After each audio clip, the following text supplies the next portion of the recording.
Great Stories. Tonight's story is by David H. Keller, The Dead Woman.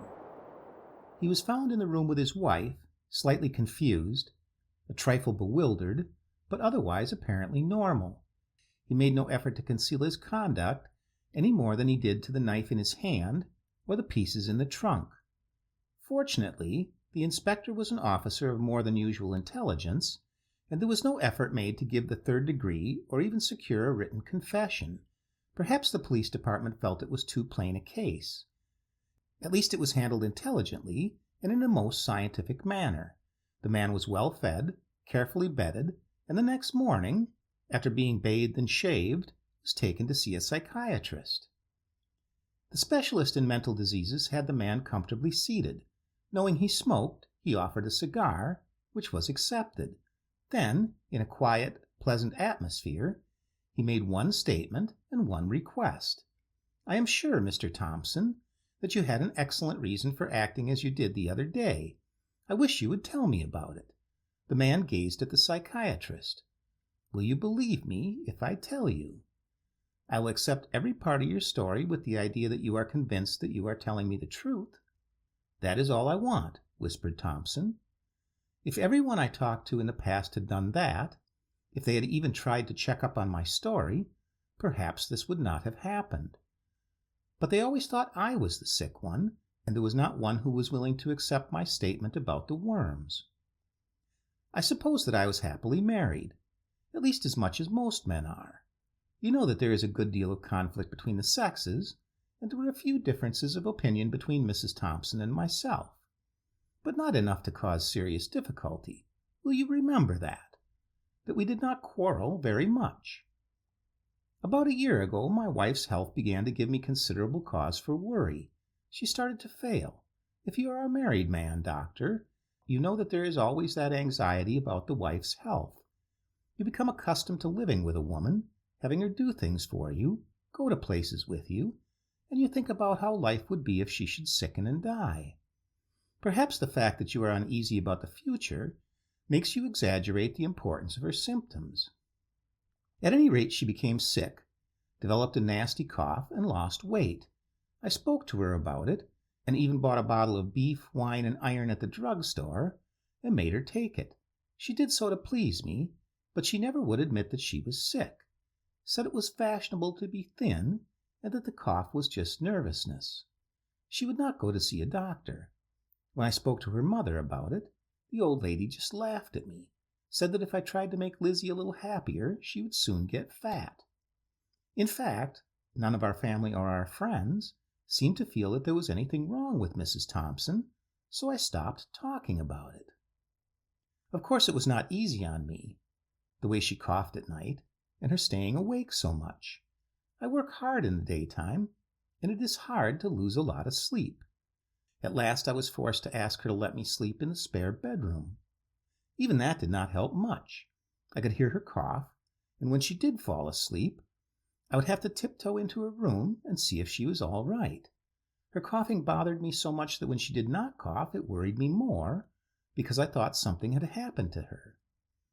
One night the thing I was afraid of happened. She had a hard spell of coughing, and then she stopped. It was quiet in the house. I could hear the clock on the landing tick, and a mouse gnawing wood in the attic. I thought I could even hear my own heart beat, but there was not any sound of any kind from the other bedroom. When I went in there and turned on the light, I just knew it was all over. Of course I was not sure.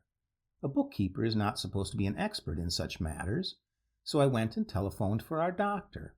On the way to the phone, I wondered just what I should say, for he had always insisted that my wife was in grand health. So I simply told him that Mrs. Thompson was not looking well, and would he come over? Just like that, I told him, and tried to keep my voice steady. It was about an hour before he came. He went into the bedroom, but I stopped at the doorway. He spent some time listening to her heart and feeling her pulse, and then he straightened up and said to me, "She is fine, just fast asleep.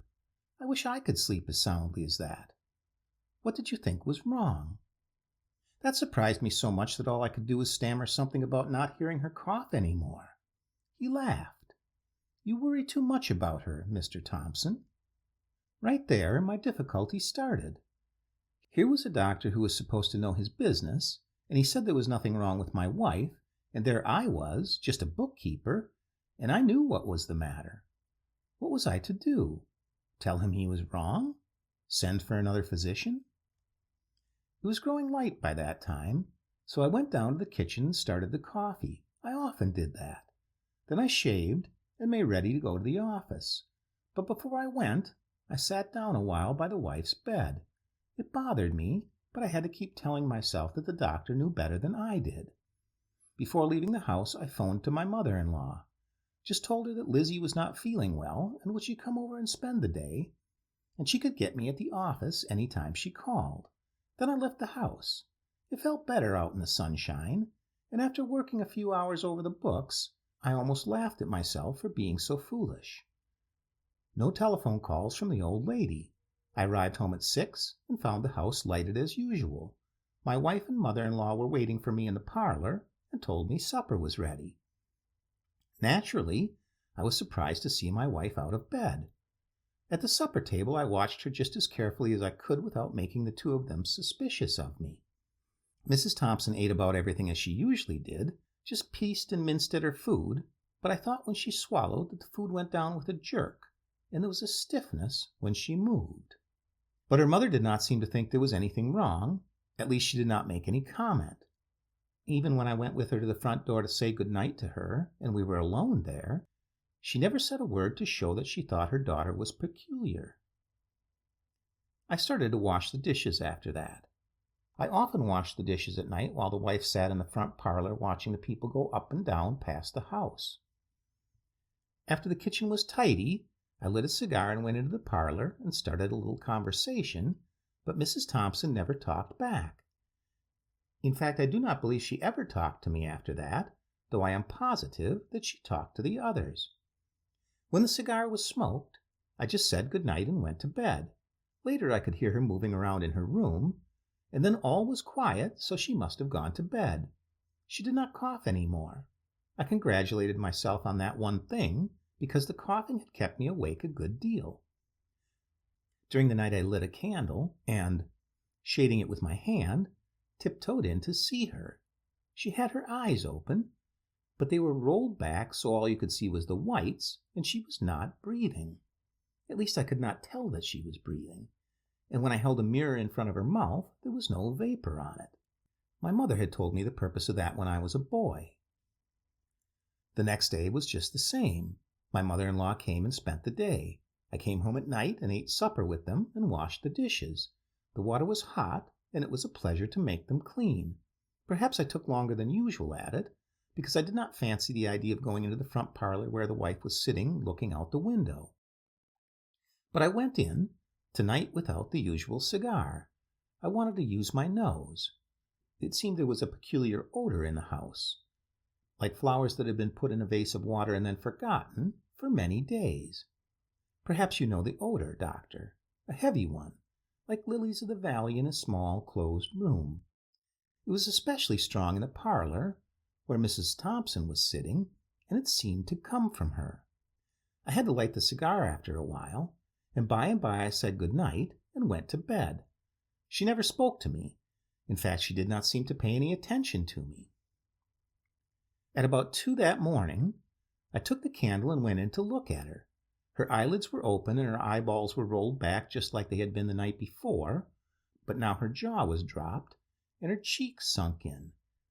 I just could not do anything but telephone for a doctor, and this time I picked out a total stranger, just picked his name out of the telephone book haphazard. What good did it do? None at all. He came, he examined Mrs. Thompson very carefully, and he simply said that he did not see anything wrong with her. And then down in the front hall he turned on me and asked me why I had sent for him, and what I thought was the matter with her. Of course I just could not tell him the truth, with his being a doctor, and I just being a bookkeeper. My mother-in-law went to the mountains next day for the summer, and that left us alone. Breakfast as usual, and to the office, and not a word all day from the house. When I came back at night, the house was lit and supper was on the table, and the wife was at her end as usual, and the food served and on the plates. She ate, but her movements were slower, and when she swallowed, you could see the food go down in jerks, and her eyes were sunken into the sockets and seemed shiny and, well, like the eyes of a fish in the stalls.